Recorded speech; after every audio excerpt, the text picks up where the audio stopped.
பொன்னியின் செல்வன் பாகம் 1 புதுவெள்ளம் அத்தியாயம் 53 மலையமான் ஆவேசம். அறிவைப் போலவே ஆற்றலும் ஆற்றலைப் போல அனுபவமும் பெற்று முதிர்ச்சி அடைந்திருந்த திருக்கோவிலூர் மலையமான் அரசர் கடைசியாக கூறிய வார்த்தைகளை கேட்டு ஆதித்த கரிகாலன் மூர்ச்சையடைந்து விழுந்து விடவில்லைதான். ஆயினும் சிறிது நேரம் செயலிழந்து ஸ்தம்பித்து நின்று விட்டான். பார்த்திபேந்திரனும் வாயடைத்து போய் மௌனமாகி நின்றான். கடலும் ஓசை அடங்கிவிட்டதாக தோன்றியது. தூரத்தில் படகிலிருந்து பண்டங்களை இறக்கி மரக்கலங்களில் ஏற்றுவோரின் ஏலேலோ சத்தம் கூட அச்சமயம் அடங்கி நின்று போயிருந்தது. வியப்புக்கு இடம் கொடுத்து விட்டதற்காக வெட்கப்பட்ட ஆதித்த கரிகாலன் சட்டென்று பாட்டனார் முகத்தை நிமிர்ந்து நோக்கி, தாத்தா, இப்படியெல்லாம் நாடு நகரங்களில் சிலர் பேசி வருவதாக என் காதிலும் விழுந்தது. அது வெறும் பொய் வதந்தி என்று எண்ணியிருந்தேன். நீங்கள் இவ்வளவு நிச்சயமாக சொல்கிறீர்களே, தெரிந்து கொண்டுதான் சொல்கிறீர்களா? இப்படியும் நடக்கக்கூடுமா என்றான். ஏன் நடக்க முடியாது? உன் பாட்டனாருக்கு முன்னால் உன் பெரிய பாட்டனார் கண்டராதித்த தேவர்தானே சோழ நாட்டை ஆண்டார். அவருடைய குமாரனுக்கு உங்களை காட்டிலும் அதிக உரிமை இந்த ராஜ்யத்தில் உண்டல்லவா என்றார் மலையமான் மிலாடுடையார். இல்லவே இல்லை. அந்த முழு அசடன் 4 வார்த்தை பேசத் தெரியாதவன், கையில் வாள் எடுத்து அறியாதவன், பெண்ணாய் பிறக்கத் தவறி ஆணாக பிறந்தவன். அவனுக்கு இந்த ராஜ்யம் உரிமையா? பால் மணம் மாறாத 12ஆம் பிராயத்தில் போர்க்களம் புகுந்தவர், வீரபாண்டியன் தலை கொண்ட சிங்கம் தோல்வி என்பதையே அறியாத வீராதி வீரர் ஆதித்த கரிகாலருக்கு உரிமையா? ஐயா மிலாடுடையாரே, வயதாகிவிட்டபடியால் தங்களுடைய அறிவு கூட மழுங்கிவிட்டதா என்று சீறினான் பார்த்திபேந்திரன். அவனை கரிகாலன் அதட்டி அடக்கிவிட்டு, தாத்தா, எனக்கு இந்த ராஜ்யம் ஒரு பொருட்டல்ல. வேண்டுமானால் என் கைவாளின் உதவி கொண்டு இதை போன்ற 10 ராஜ்யங்களை ஸ்தாபித்துக் கொள்வேன். ஆனால் இதில் நியாயம் எப்படி? முதலிலேயே மதுராந்தகனுக்குத்தான் ராஜ்யம் என்று சொல்லியிருந்தால் நான் குறுக்கே நின்றிருக்க மாட்டேன். நாடு அறிய, நகரம் அறிய, மக்கள் எல்லோரும் அறிய எனக்குத்தான் அரசுரிமை என்று இளவரச பட்டாபிஷேகம் செய்துவிட்டு இப்போது எப்படி மாறலாம்? உங்களுக்கு இது சம்மதமாயிருக்கிறதா என்று கேட்டான். எனக்கு சம்மதமாயில்லை. ஒரு நாளும் நான் சம்மதிக்க போவதுமில்லை. நீ சம்மதித்து ராஜ்யத்தை மதுராந்தகனுக்கு கொடுப்பதாக சொன்னால் முதலில் உன்னை இந்த வாளால் கண்ட துண்டமாக வெட்டி போடுவேன். பிறகு உன்னை 10 மாதம் சுமந்து பெற்ற உன் தாயை வெட்டி போடுவேன். பிறகு உன் தாயை பெற்றவனாகிய நானும் என் கையினாலேயே வெட்டி கொண்டு சாவேன். என் உடம்பில் உயிர் இருக்கும் வரை இந்த சோழ ராஜ்யம் உன்னை விட்டு போகவிடேன் என்று அந்த வயோதிகர் கர்ஜித்த போது அவருடைய மங்கிய கண்களில் மின்னொளி வீசியது. உணர்ச்சி ஆவேசத்தில் தளர்ந்து போயிருந்த அவர் உடம்பெல்லாம் நடுங்கியது. பார்த்திபேந்திரன், அப்படி சொல்லுங்கள் தாத்தா, அப்படி சொல்லுங்கள் என்று கூவிக்கொண்டே ஓடி வந்து மலையமானை தழுவிக்கொண்டான். அவனுடைய கண்களில் கண்ணீர் பெருகிற்று. கரிகாலனும் சற்று நேரம் ஆழ்கடலை நோக்கியவாறு இருந்தான். பிறகு பாட்டனாரை பார்த்து, தாத்தா, தங்களுடைய எண்ணம் அதுவானால் தயக்கம் ஏன்? உடனே படை திரட்டி கொண்டு தஞ்சைக்கு புறப்படுவோம். பழுவேட்டரையர்களையும் மற்றும்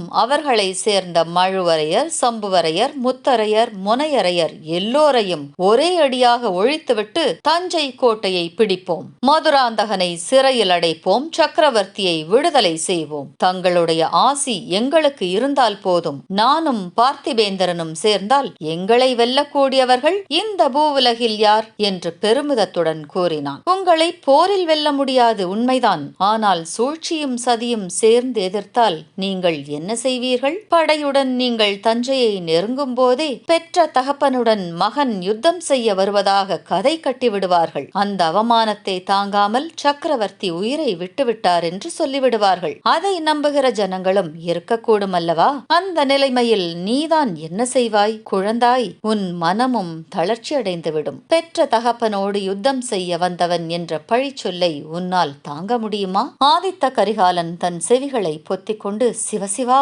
கேட்க சகிக்கவில்லை என்றான். அதனால்தான் முதலிலேயே நான் சொன்னேன், பெரிய அபாயம் நம்மை சூழ்ந்திருக்கிறது என்று. உபாயம் என்ன தாத்தா? உபாயம் என்ன? முதலில் இலங்கைக்கு நம்பிக்கையான ஆள் ஒருவனை அனுப்ப வேண்டும். அனுப்பி அருள்மொழியை அழைத்து வர செய்ய வேண்டும். அவன் போர்க்களத்தை விட்டு தன் கீழுள்ள போர் வீரர்களை விட்டு லேசில் வரமாட்டான். அவன் மனத்தை திருப்பி அழைத்து வரக்கூடிய ஆற்றல் உள்ள ஒருவனை அனுப்ப வேண்டும். பார்த்திபேந்திரன் முன் வந்து, ஐயா, நீங்கள் சம்மதம் கொடுத்தால் நானே போய் அழைத்து வருகிறேன் என்றான். அது கரிகாலன் இஷ்டம், உன்னிஷ்டம். ஆனால் போகிறவன் வந்தியத்தேவனை போல சம்பந்தமில்லாத காரியங்களை விஷயங்களில் தலையிடக்கூடாது. பார்த்தீர்களா, நான் சொன்னேனே என்றான் பார்த்திபேந்திரன். வந்தியத்தேவனை பற்றி தங்களுக்கு ஏதாவது தகவல் வந்திருக்கிறதா தாத்தா என்று ஆதித்த கரிகாலன் கேட்டான். அவனை பற்றி முதலில் எனக்கு சந்தேகமாக கூட இருந்தது. அவனும் நம் எதிரிகளுடன் சேர்ந்து விட்டானோ என்று. அப்புறம் அந்த சந்தேகம் தெளிந்தது. பார்த்தாயா பார்த்திபேந்திரா என்றான் கரிகாலன். அவர் முழுவதும் சொல்லட்டும், அதற்குள் அவசரப்படுகிறீர்களே. ஐயா, வந்தியத்தேவன் பேரில் தங்களுக்கு என்ன சந்தேகம் வந்தது?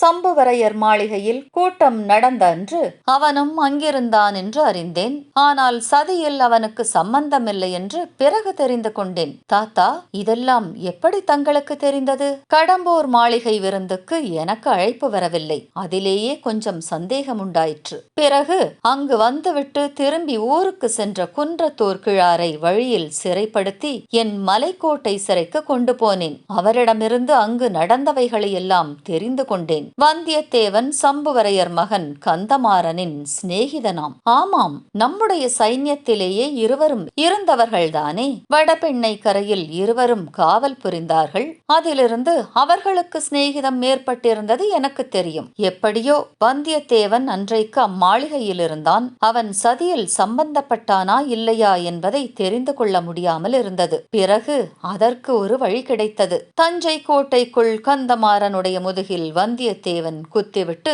தப்பித்து சென்று விட்டான் என்று தெரிந்ததும், தாத்தா, இதை ஒரு நாளும் நான் நம்ப மாட்டேன். வந்தியத்தேவன் வேறு எது செய்தாலும் செய்யாவிட்டாலும் ஒருவனுடைய முதுகில் குத்தக்கூடியவன் அல்ல.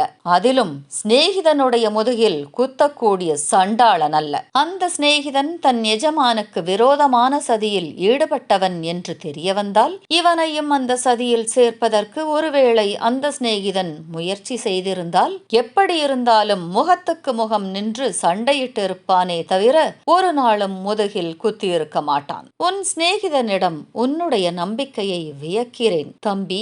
உண்மை எப்படியோ இருக்கட்டும், கந்தமாறனுடைய முதுகில் குத்தியதாக வந்தியத்தேவன் பேரில் பழுவேட்டரையர்கள் குற்றம் சுமத்தி அவனையும் வேட்டையாடி வருகிறார்கள். இவ்வளவுதான் எனக்கு தெரியும். ஆகையால் வந்தியத்தேவனுக்கும் கந்தமாறனுக்கும் ஏதோ ஒரு விதத்தில் சண்டை வந்திருக்க வேண்டும். இதிலிருந்து அவன் உனக்கு எதிரான சதியில் சேர்ந்திருக்கவில்லை என்று நிச்சயம் தெரிகிறது. அதற்கு இவ்வளவு தூரம் சாட்சியம் வேண்டியதில்லை. வந்தியத்தேவன் நம் விரோதிகளுடன் சேர்வது என்றால் அப்போது இந்த பூமியை தலைகீழாகிவிடும், அலைக்கடல் வறண்டுவிடும், வானம் இடிந்து விழும், சூரியன் ராத்திரியில் உதிப்பான், சோழர் குலம் சர்வ நாசத்தை அடையும் என்று ஆதித்த கரிகாலன் பரபரப்போடு கூறினான். இளவரசர் சொல்லுவதை நானும் ஒத்துக்கொள்வேன். வந்தியத்தேவன் ஒரு நாளும் நமக்கு துரோகம் செய்து எதிரிகளுடன் சேரமாட்டான். அவனிடம் நான் சொல்லும் குற்றம் ஒன்றே ஒன்றுதான். அழகான பெண்முகத்தை கண்டால் வந்தியத்தேவன் தலை கிறுகிறுத்து விடுவான். அவனுடைய மதி மயங்கிவிடும். இதை கேட்ட ஆதித்த கரிகாலன் புன்னகை புரிந்தான். அது தெரிந்தபடியால் தானே சக்கரவர்த்தியிடம் ஓலையை கொடுத்துவிட்டு இளைய பிராட்டியிடம் போகும்படி அவனை அனுப்பினேன். இளவரசியை ஒரு தடவை அவன் பார்த்து விட்டால் அப்புறம் தப்புவது ஏது? அவளுக்கு அடிமையாக இருக்க வேண்டியதுதானே என்றான். உடனே மலையமான் மிலாடுடையார், ஓஹோ, அப்படியா வந்தியத்தேவனுக்கு சொல்லி அனுப்பியிருக்கிறாய்? எனக்கு தெரியாமல் போயிற்றே. தஞ்சாவூரை விட்டு கிளம்பிய பிறகு வந்தியத்தேவனிடமிருந்து ஏதாவது செய்தி வந்ததா? அல்லது இளைய பிராட்டியிடமிருந்தாவது செய்தி வந்ததா என்றார். ஒவ்வொரு நிமிஷமும் எதிர்பார்த்து கொண்டிருக்கிறேன். இதுவரை ஒரு செய்தியும் வரவில்லை. அருள்மொழி இவ்விடம் வந்த பிறகு உன் சகோதரியையும் இங்கே தருவித்து விட வேண்டியதுதான். அப்புறம் நமக்கு ஒரு கவலையும் இல்லை. இளைய பிராட்டியிடம் எல்லா யோசனையையும் விட்டுவிட்டு அவள் சொல்கிறபடி நாம் கேட்டு நடந்து வந்தால் போதும். தாத்தா, இது விஷயத்தில் வந்தியத்தேவனை காட்டிலும் தாங்கள் மோசமாயிருக்கிறீர்களே. ஆம் கரிகாலா, உன் சகோதரி 2 வயது குழந்தையாயிருந்த போதே கொடுங்கோலை கையில் பிடித்து விட்டாள். என்னையும் உன் பாட்டியையும் தாய் தகப்பனையும் தன் இஷ்டப்படி ஆட்டி வைத்தாள். இப்போதும் என் வரையில் அப்படித்தான். அவள் வைத்ததே எனக்கு சட்டம். கரிகாலா, உன் சகோதரியை பற்றி சொன்னால் உனக்கு அது குறைவு என்று நினைக்காதே. உனக்கு அது பெருமையே தவிர வேறில்லை. இளைய பிராட்டி குந்தவையை போன்ற அறிவு செல்வத்தை படைத்தவர் ஆண்களிலோ பெண்களிலோ இதுவரையில் பிறந்ததில்லை. நமது முதன் மந்திரி அனிருத்த பிரம்மராயர் எப்படிப்பட்டவர் என்பது உனக்கு தெரியும் இல்லையா? அவரே இளைய பிராட்டியிடம் யோசனை கேட்பார் என்றால் வேறு என்ன சொல்ல வேண்டும்? என்று மிலாடுடையார் ஒரே பரவசமாக பேசினார். வந்தியத்தேவனிடம் அசூயை கொண்ட பார்த்திபேந்திரன், அதெல்லாம் சரிதான், யாரில்லை என்றார்கள். ஆனால் ஒருவேளை வந்தியத்தேவன் இளைய பிராட்டியை பார்ப்பதற்கு முன்னால் வேறு ஒரு பெண் முகத்தை பார்த்து மயங்கியிருந்தால் என்ன செய்வது? உதாரணமாக அந்த பழுவூர் இளையராணி என்கிற மோகினியை பார்த்திருந்தால் என்றான். கடைசி வார்த்தைகளை அவன் சற்று தாழ்ந்த குரலில் கூறியபடியால் கிழவரின் காதில் அது விழவில்லை. ஆனால் ஆதித்த கரிகாலன் காதில் விழுந்தது. அவன் சட்டென்று திரும்பி கண்களில் தீப்பொறி பறக்க பார்த்திபேந்திரனை பார்த்தான். அந்த பார்வை பல்லவ வீரனை கதி கலங்க செய்துவிட்டது. மலையமான் பாறையிலிருந்து எழுந்து நின்று, பார்த்திபேந்திரா, நீ நாளைக்கே இலங்கைக்கு புறப்படுகிறாய் அல்லவா? வாலிபர்களாகிய உங்களுக்கு பேசுவதற்கு எவ்வளவோ இருக்கும். நான் கிழவன், மெல்ல மெல்ல அரண்மனைக்கு போய் சேர்கிறேன். நீங்கள் பேச வேண்டியதை பேசிவிட்டு சாவகாசமாக வந்து சேருங்கள் என்றார். அவர் சற்று தூரம் சென்ற பிறகு பார்த்திபேந்திரன் ஆதித்த கரிகாலனை பார்த்து, அரசே, என் தலைவா, தங்கள் மனதில் ஏதோ ஒரு சங்கடம் குடிகொண்டிருக்கிறது. ஏதோ ஒரு வேதனை தங்கள் உள்ளத்தை அரித்துக் கொண்டிருக்கிறது. அது பழுவூர் இளையராணி சம்பந்தமானது என்பதை நான் அறிவேன். பெரிய பழுவேட்டரையரின் கல்யாணத்தை பற்றிய பேச்சு வரும்போதெல்லாம் தங்கள் தோற்றமே மாறிவிடுகிறது. தங்கள் கண்கள் சிவந்து அனலை கக்குகின்றன. எத்தனை காலம் இந்த வேதனையை தங்கள் மனதிற்குள்ளேயே வைத்துக் கொண்டு புழுங்கப் போகிறீர்கள்? என்னை தங்கள் உயிருக்கு உயிரான சிநேகிதன் என்று 1000 தடவை கூறியிருக்கிறீர்கள்.